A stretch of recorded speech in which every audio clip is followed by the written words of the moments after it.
नमस्कार, knocking-news.com में आपका स्वागत है। मैं हूं गिरिजेश वशिष्ठ। कोविन पोर्टल से डेटा चोरी हो गया है।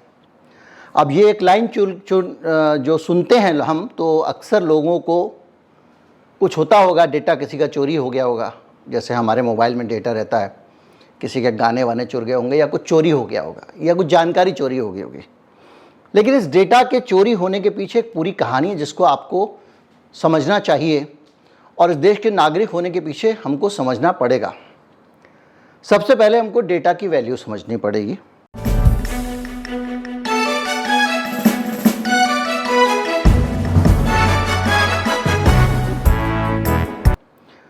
प्राइवेसी हम लोगों को आमतौर पे हिंदुस्तानियों को समझ में आता नहीं। बावजूद इसके समझ में नहीं आता है कि दिन से दिन में आपके पास 10 फ़ोन आते हैं। कोई कहता है बीमा ले लो, कोई कहता है क्रेडिट कार्ड खरीद लो, तो कोई कहता है फ्लैट खरीद लो, कोई कहता है कार बेच दो, कोई कहता है कार खरीद लो। इस तरह के 10-12 फ़ोन आते हैं। ये कैसे आए? ये फ़ोन आपके पास ऐसे आते हैं कि आपकी एक प्राइवेट इन्फॉर्मेशन यानी आपका मोबाइल नंबर किसी ने इकट्ठा करके बहुत सारे लोगों का मोबाइल नंबर किसी को बेच दिया और वो कंपनी हमको फ़ोन करवा रही है। अक्सर आपने सुना होगा कि जो फेसबुक है, गूगल है या दूसरी बड़ी बड़ी सॉफ्टवेयर कंपनियां हैं, ये फ्री में सेवाएं इसलिए दे रही हैं क्योंकि ये आपको बेच रही हैं। ये आपको अगर सेवाएं नहीं बेच पा रही तो ये आपको ही बेच दे रही हैं। मुझे बेच रहा है। कैसे? वो ऐसे बेच रहा है कि मेरा डेटा ले रहा है, मेरी आदतें, मुझे क्या अच्छा लगता है, क्या मुझे ख़राब लगता है, मुझे क्या ज़रूरत है, क्या ज़रूरत नहीं है, और आने वाले समय में मुझे क्या ज़रूरत हो सकती है, किस चीज़ पर मेरी नज़र है और मैं स्वभाव से कैसा हूँ।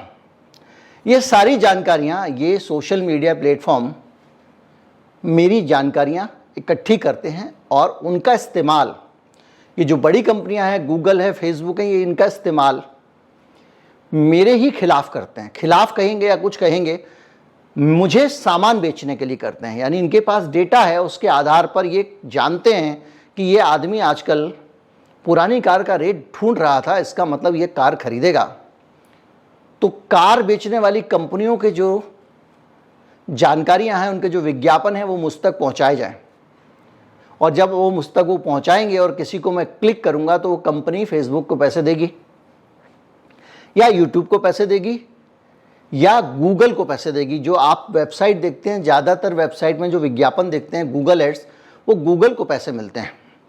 जो आपका क्रोम ब्राउज़र है, उस ब्राउज़र के अंदर आप जो सर्च कर रहे हैं वो आदतें, एक व्यक्ति ने भी पिछले दिनों एक पोस्ट किया कि मेरे पास बहुत सारे अश्लील विज्ञापन आ रहे हैं। तो वो कुछ ना कुछ उन्होंने सर्च किया होगा अश्लील वाला, तो उसको क्रोम ने याद कर लिया। क्रोम के जो कुकीज़ होते हैं वो आपकी उस जानकारी को स्टोर कर लेते हैं कि इन साहब को अश्लील चीज़ें देखने को चाहिए। और जो लोग लोगों तक अश्लील चीज़ें पहुंचाना चाहते हैं, उनसे पैसे लेकर वो उनकी जानकारियां आपके सामने रख देते हैं। वो आपने विज्ञापन देखा होगा गूगल का कि एक गर्भवती महिला है और एक माँ अचार बनाती है, और किस तरह से गूगल अचार बनाने वाली को उस गर्भवती महिला से मिलवाता है। और ये जो मिलवाने की प्रक्रिया है, इसमें सारी भूमिका आपके डेटा की है। यानी आपके डेटा की कीमत है, आपकी जानकारियों की कीमत है, और वो करोड़ों रुपए में बेची जा सकती हैं। और ये जो तरीके मैंने बताए, ये डेटा के सीधे और सही इस्तेमाल हैं। डेटा के जो बुरे इस्तेमाल होते हैं वो आपका बैंक अकाउंट खाली करने में भी हो सकते हैं, आपको चूना लगाने में भी हो सकते हैं, आपकी ज़मीन हड़पने में भी हो सकते हैं, या किसी और चीज़ में भी हो सकते हैं। क्योंकि पर्सनल डेटा के नाम पे अब आपके चेहरे का फेशियल रिकॉग्निशन का डेटा और फिंगरप्रिंट का भी डेटा कई जगह आने लगा है। हालांकि अभी बीच में एक खबर आई थी कि बड़ी कंपनियों में, खासतौर पर फेसबुक ने, अब लोगों का फिंगरप्रिंट का डेटा डिलीट कर दिया और कलेक्ट करना बंद कर दिया, ऐसा उन्होंने बयान दिया था। तो अब आप डेटा की अहमियत समझे होंगे। यानी देश के नागरिकों का डेटा पॉलिटिकल पार्टीज के भी बहुत काम आता है।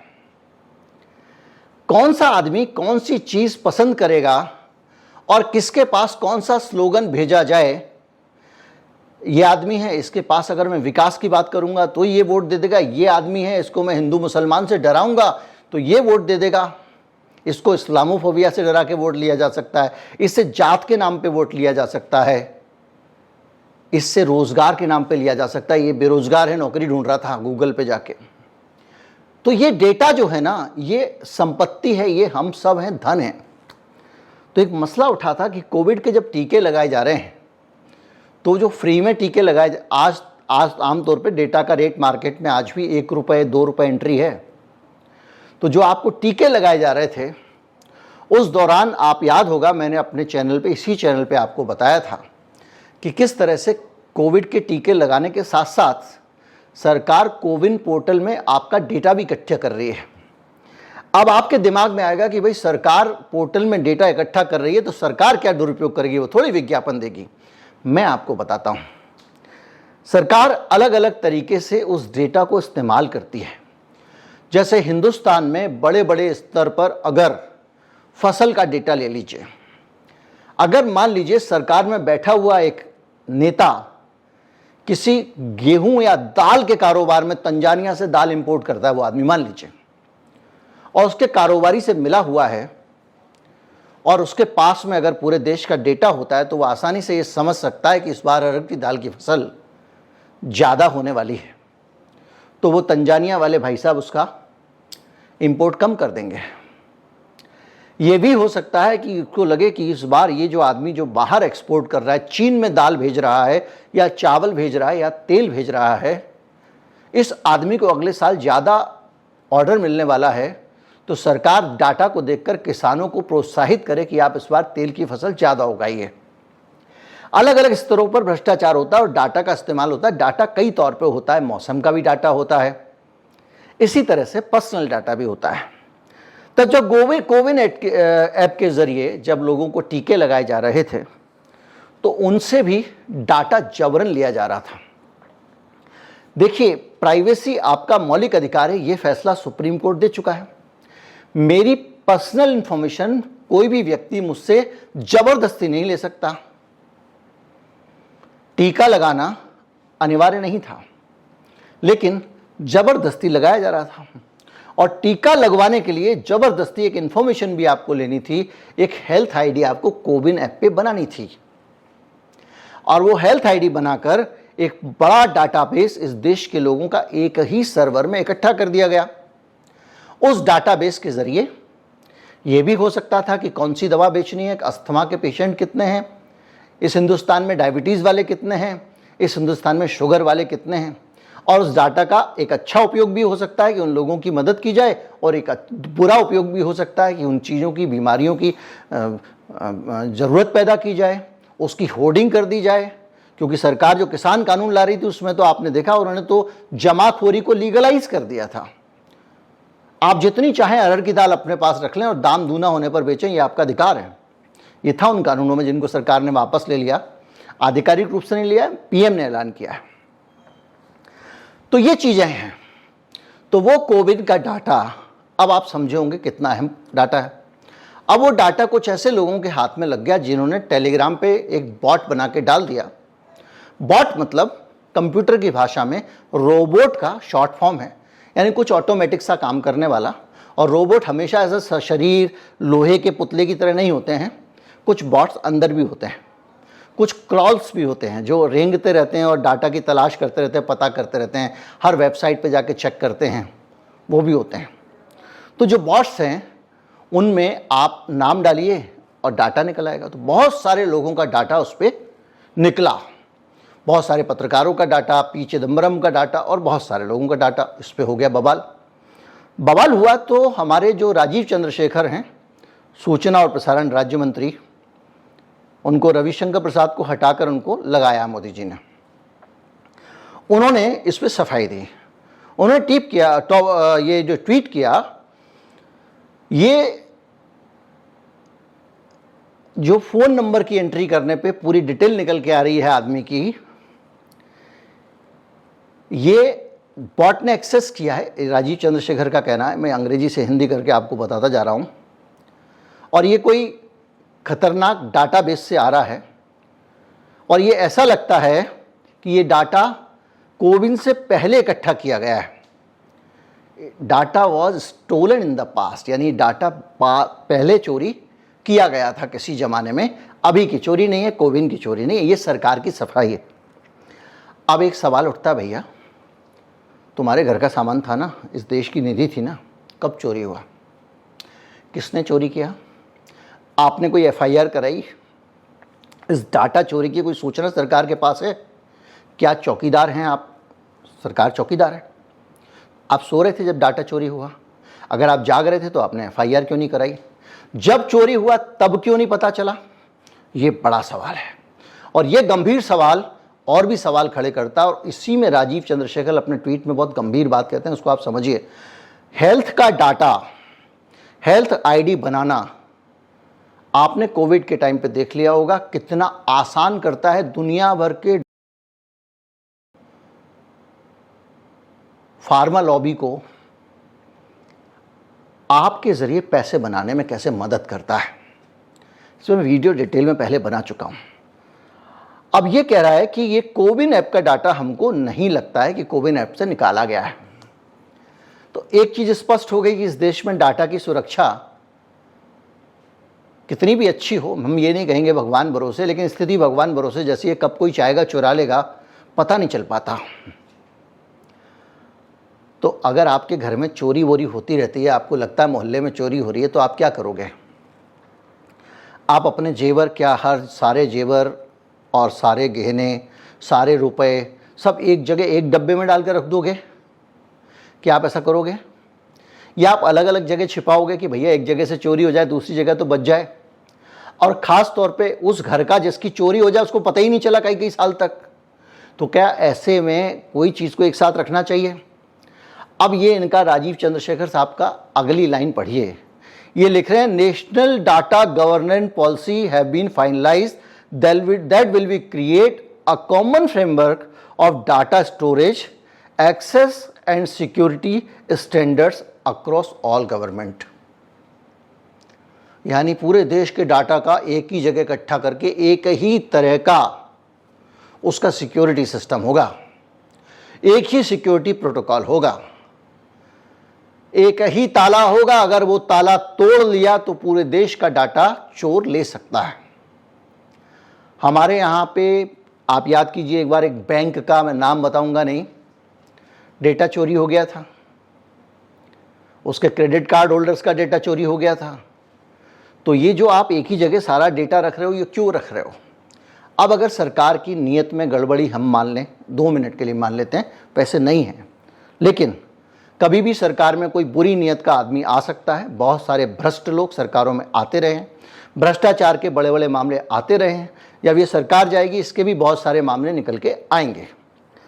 तो जो लोग हैं, भ्रष्ट हैं, विदेशों से मिले हुए हैं, विदेशियों के लिए काम करने वाले लोग हैं, वो जब सरकार में घुस जाते हैं, हम जानते हैं हमारे देश में बहुत सारे ऐसे मामले, वो मेरे वीडियो हैं, मैं कुछ भी बोलूँगा किसी पर आरोप हो जाएगा वो। लेकिन पूरी दुनिया में मैं बता चुका हूँ कैसे अमेरिका रिजीम बदलता है, कैसे वहाँ के राष्ट्राध्यक्षों को कब्जे में रख लेता है, पता नहीं क्या क्या करता है पूरी दुनिया में। ऐसी हालत में एक ही जगह रखा हुआ डाटाबेस दुश्मन के लिए बहुत बड़ा मददगार हो सकता है। लेकिन सरकार पॉलिसी ला रही है और ये बता रहे हैं। और एक ही जगह रखा क्यों है? ये भी हो सकता है कि एक नौकर एक ही जगह सारा सामान रख दे ताकि चोर को सुविधा हो, मिला हुआ हो। मैं ये कहूँगा नहीं, लेकिन आने वाले समय में कभी भी कोई बुरा आदमी आ जाए, अहम जगह पर बैठ जाए, तो क्या सरकार का फर्ज नहीं बनता कि उस परिस्थिति की भी कल्पना करके चले कि भैया हर समय एक जैसा नहीं होता, कभी अच्छी सरकार आती है, बुरी भी सरकार आती है, और ये सरकार तो वैसे ही सबको चोर बोलती रहती है, तब तो इसको और लोगों को चोर मान के चलना चाहिए। तो ऐसी हालत में एक ही जगह डेटा, और आपको याद होगा कि जो पूरी दुनिया का डेटा था कोरोना का, वो डेटा इंटरनेशनली एक ही जगह पर स्टोर करने की बात थी। मैं बहुत गेट्स फाउंडेशन, बहुत सारे इंटरनेशनल WHO, वो सारी चीज़ों पे नहीं जा रहा हूँ, वो आपके दिमाग में अपने आप चल रही है, मुझे पता है। तो हम कहाँ जा रहे हैं? तो ये जो कोविन ऐप का जो डेटा है, ये 5 लोगों के नाम, वी चिदम्बरम का नाम आ गया मोबाइल नंबर डालने से, उनका आधार नंबर आ गया, पैन नंबर आ गया, ये मामला वहाँ तक नहीं है। डेटा आज की तारीख में सबसे बड़ी पावर है। डेटा सोने से भी ज़्यादा महंगा है, डेटा परमाणु बम से भी ज़्यादा बड़ी शक्ति है, ये आप सब जानते हैं। और दिन रात डेटा की हिफाजत की बातें होती रहती हैं, इसीलिए याद कीजिए सरकार ने पॉलिसी बनाई थी भारत में कि जितनी भी आईटी कंपनियां हैं दुनिया की, वो अपना डेटा भारत में ही स्टोर करेंगी, बाहर लेके नहीं जाएंगी। याद कीजिए, यानी डेटा की अहमियत सरकार को भी पता है। इन्होंने कहा था कि बाहर लेके नहीं जाएंगे, डाटा लोकलाइजेशन उसको नाम दिया गया था। याद कीजिए, जो भी डेटा होगा भारत में होगा। ये भी नीति बनाई गई थी कि एक आदमी 2 अकाउंट ना बनाए और दूसरे के नाम से आदमी अकाउंट ना बना ले, यानी डेटा के अंदर करप्शन नहीं होना चाहिए, शुद्ध डेटा होना चाहिए। ये भी नीति बनाई गई थी। बाद में उस नीति को वापस लिया सरकार ने। क्यों लिया? क्योंकि इन कंपनियों ने कहा कि भैया वहाँ से उठा के नहीं ला सकते। दूसरी दिक्कत ये थी कि वहाँ से अगर आप उठा के ले आते और उस डाटा को उठा के लाने के बाद आपने मान लीजिए वहाँ से ले आए और लाने के बीच में लीक हो गया, क्योंकि इतना डाटा अगर ट्रांसफ़र करेंगे एक साथ गड़बड़ हो सकती है। और भी चीज़ें थी, तो सरकार ने नीति वापस ले ली, क्योंकि ये कंपनियां भी इसके लिए तैयार नहीं थी। तो जो भी है, हमको ये समझना पड़ेगा कि डाटा केवल कहने के लिए छोटी सी चीज़ नहीं है। डाटा दुनिया की बहुत सबसे अहम चीज़ है आने वाले समय में, और उस डाटा का इस्तेमाल करके कुछ भी हो सकता है, कुछ भी संभव है, और कुछ भी मतलब वो सब भी जिसकी आप कल्पना भी नहीं कर सकते हैं। पूरी दुनिया डाटा के लिए भाग रही है, और ऐसे में कोई सरकार अपने नागरिकों का डाटा इकट्ठा करे, सुप्रीम कोर्ट की गाइडलाइंस के खिलाफ केवल तकनीकी तौर पर एक शब्द बोल करके हम ज़बरदस्ती नहीं कर रहे हैं, उसको इकट्ठा करें, बहाने से इकट्ठा करें। अब उत्तर प्रदेश में वोटर आईडी कार्ड के साथ आधार अनिवार्य कर दिया गया है। मैं वोटर लिस्ट में नहीं हूँ, क्योंकि मैंने कहा कि डाटा प्राइवेसी मेरा मौलिक अधिकार है, जैसा सुप्रीम कोर्ट ने कहा। उन्होंने कहा होगा, हम आपको वोटर ही नहीं बनाएंगे। तो स्थानीय निकाय के जो चुनाव होते हैं, उत्तर प्रदेश का जो चुनाव आयोग है, उसमें मेरा नाम वोटर लिस्ट में नहीं है। क्यों? क्योंकि उन्होंने आधार को अनिवार्य किया। मध्य प्रदेश में भी यही किया, इस पर भी मैंने वीडियो बनाया था। तो डाटा की भूखी है सरकार, और उस डाटा का इस्तेमाल कभी भी किसी भी देश को गुलाम बनाने के लिए आसानी से हो सकता है, क्योंकि सूचनाओं के साथ जो खेल करती हैं सरकारें, उसमें डाटा का बहुत बड़ा रोल है। और सरकारें ही नहीं, बड़े बड़े कॉरपोरेट भी करते हैं। मेरा दूसरे वीडियो, जो दूसरे चैनल पे वीडियो है, उसमें भारत के ही सूचना के खेल की बात की गई है। उम्मीद करता हूँ वीडियो अच्छा लगा होगा। अच्छा लगा हो तो ज़्यादा से ज़्यादा लोगों तक पहुँचाएं, चैनल को सब्सक्राइब कर लें। नमस्कार, जय हिंद।